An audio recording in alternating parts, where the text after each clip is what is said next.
Hello, welcome to this week's lesson. I'm Brian Vermeer.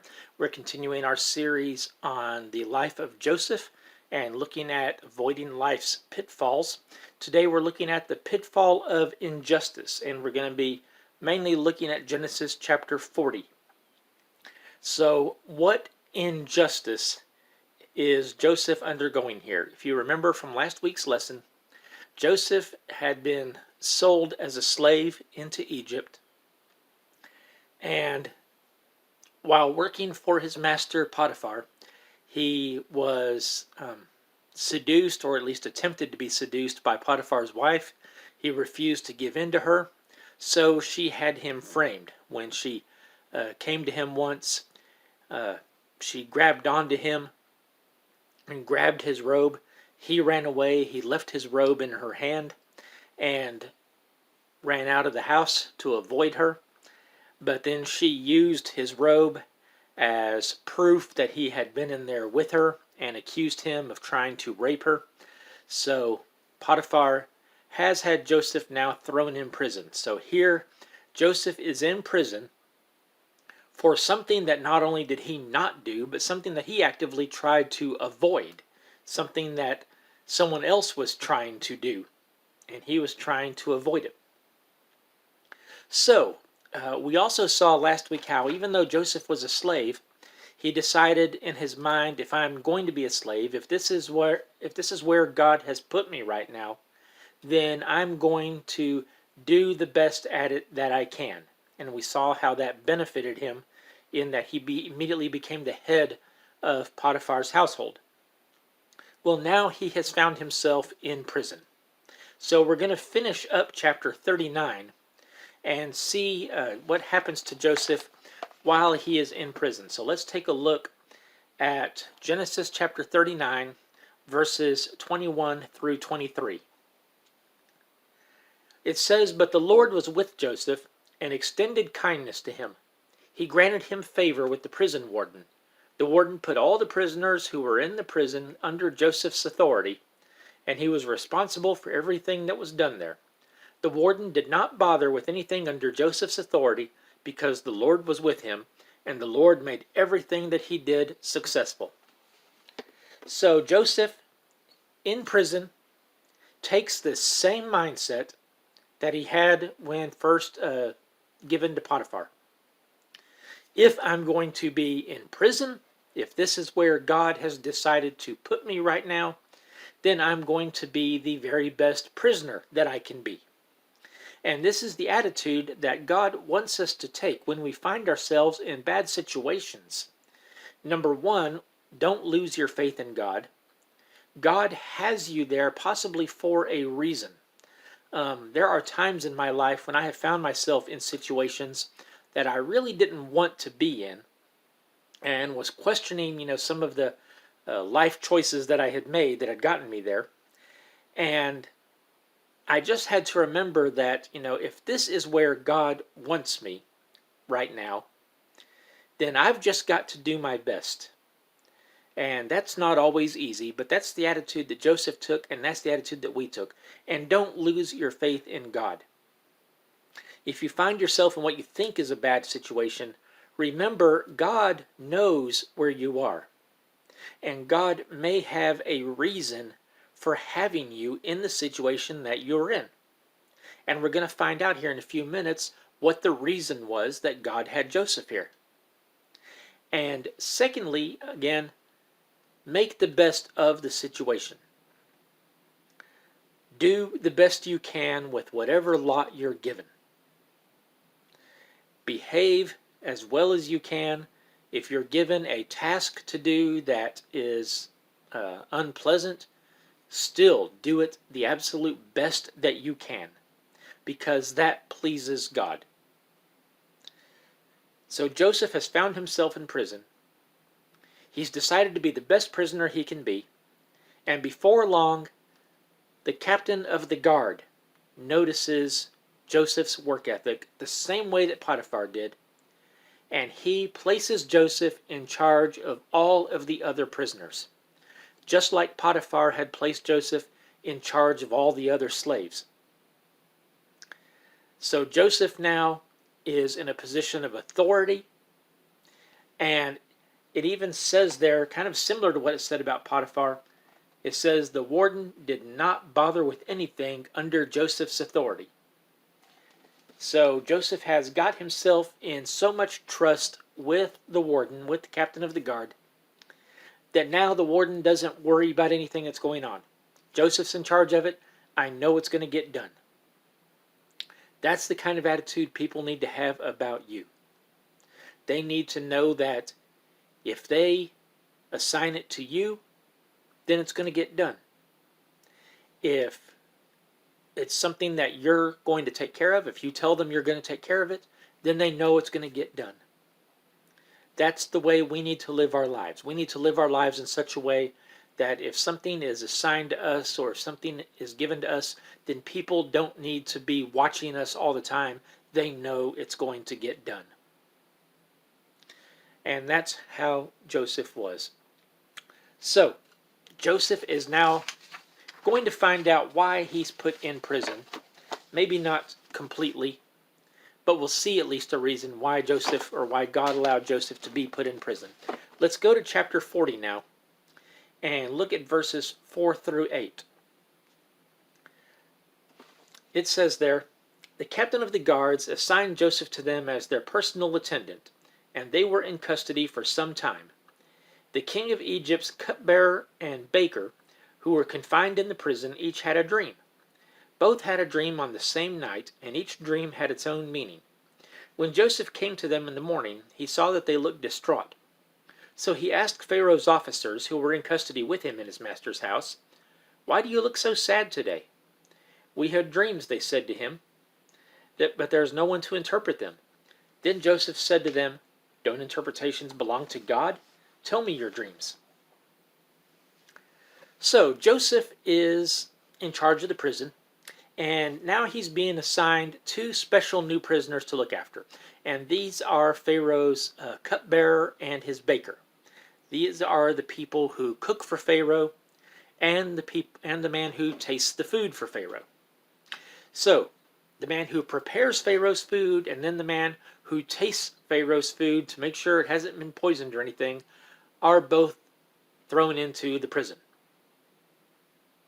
So we don't know exactly what happened. Apparently it had something to do with a meal that Pharaoh had. That's the best logical conclusion we can make. Pharaoh, for whatever reason, was dissatisfied with the baker and the cupbearer and had them both in prison. Now, if you read carefully in verses 1 through 3, it does not specifically say that they were thrown into the prison as, we think of the dark, damp cells, the way we normally picture it. It said they were assigned in the custody of the captain of the guard's house. So they were kind of placed under house arrest in the house of the captain of the prison guard. They probably weren't allowed to leave. That's what it means, they were prisoners. But they weren't treated as bad as the other prisoners were.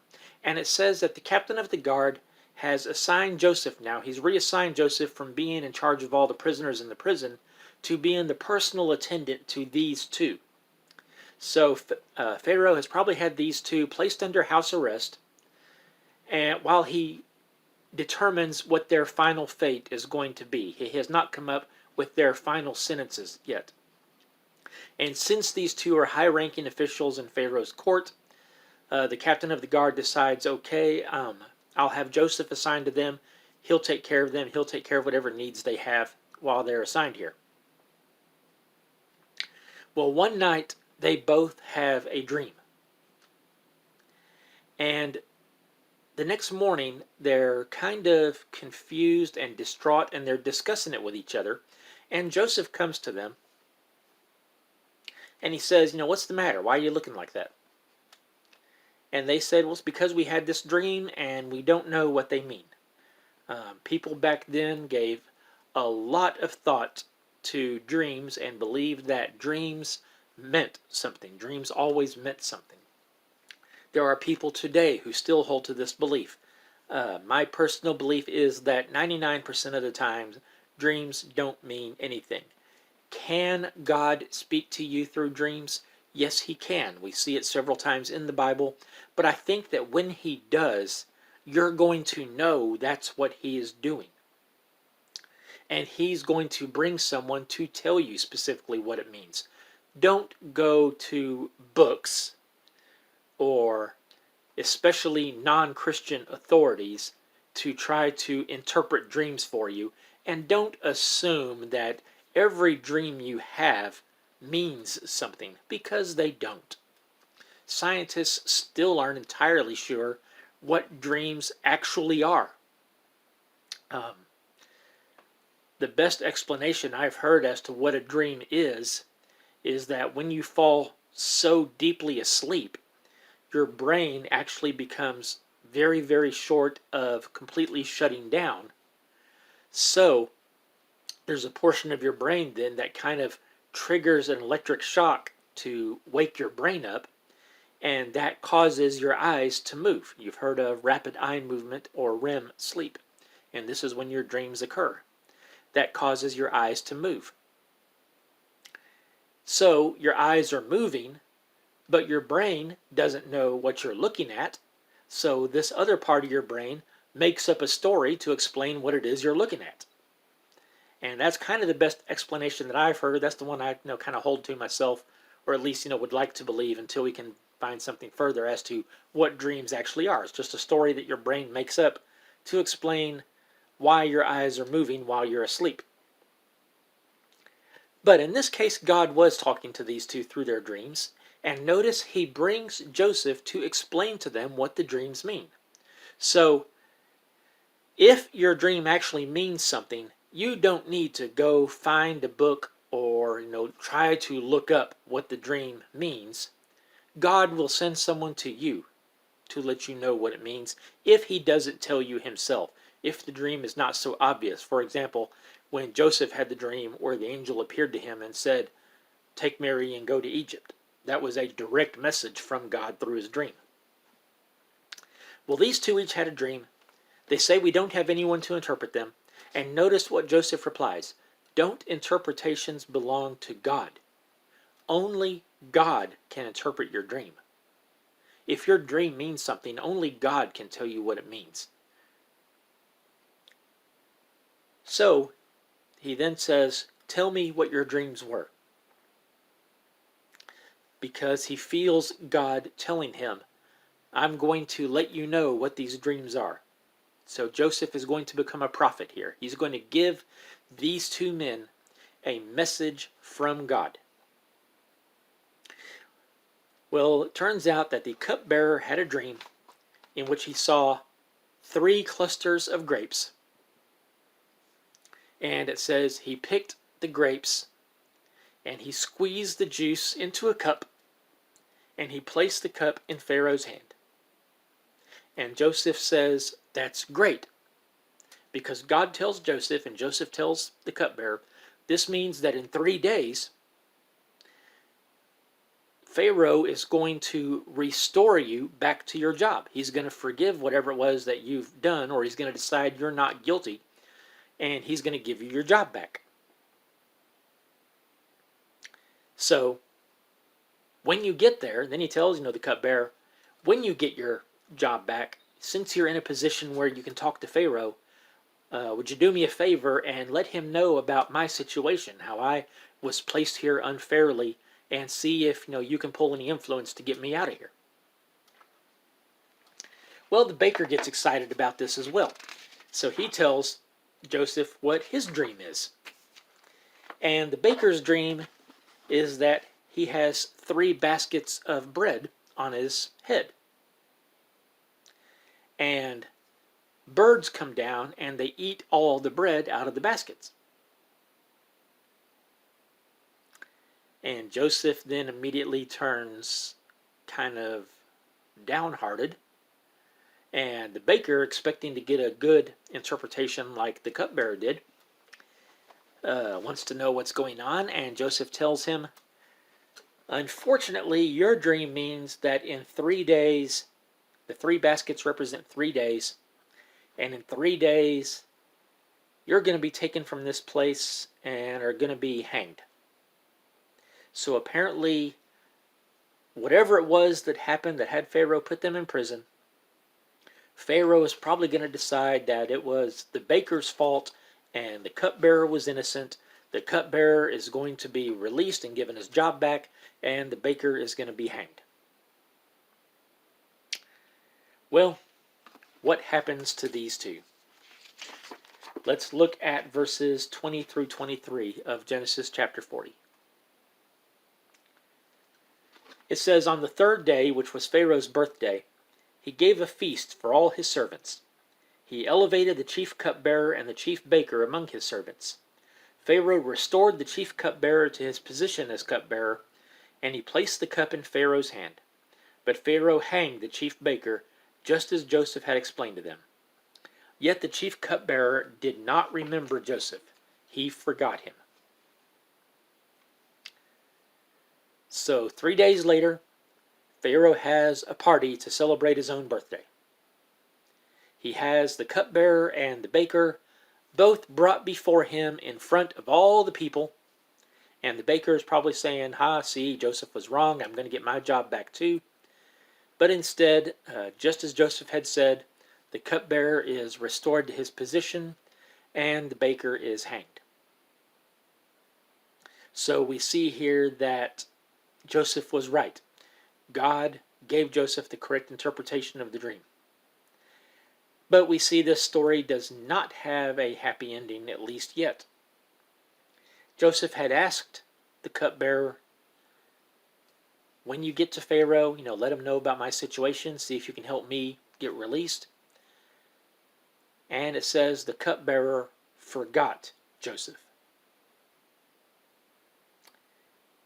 So the cupbearer never got around to mentioning Joseph's situation to Pharaoh. At least not yet. We find that Joseph is going to remain a prisoner for 10 more years.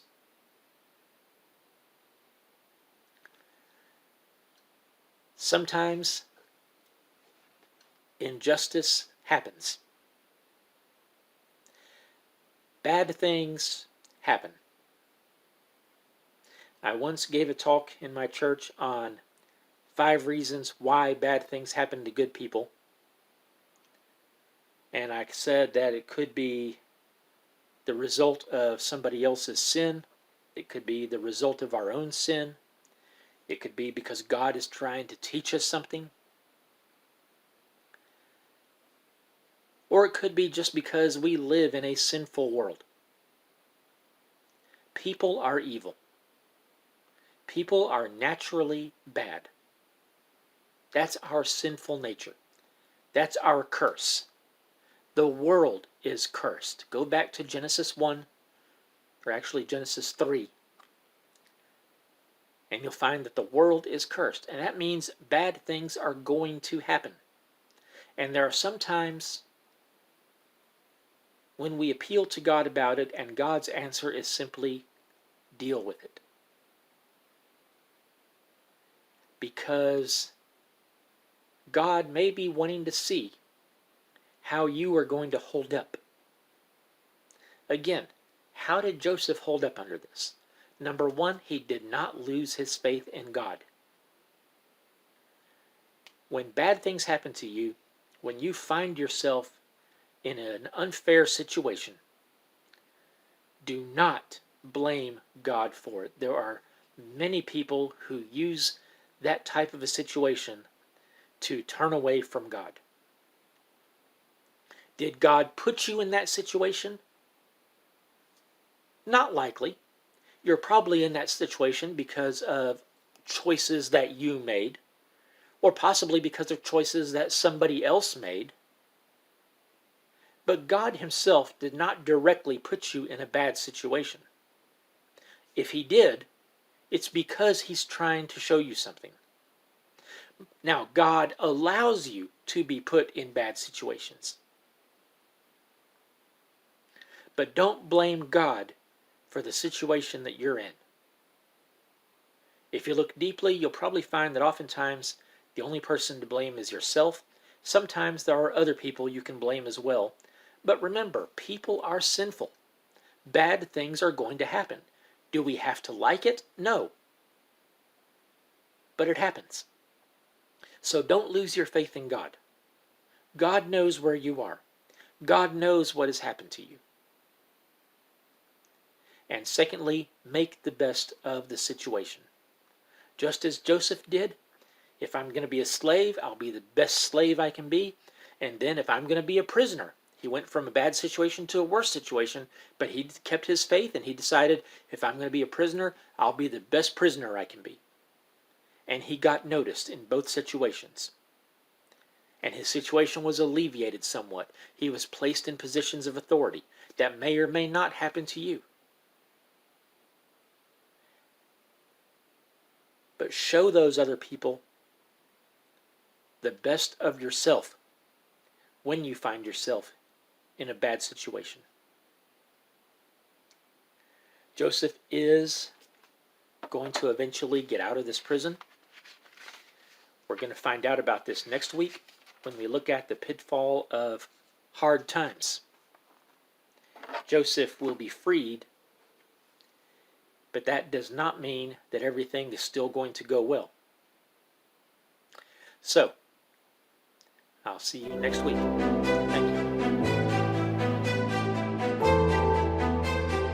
Thank you.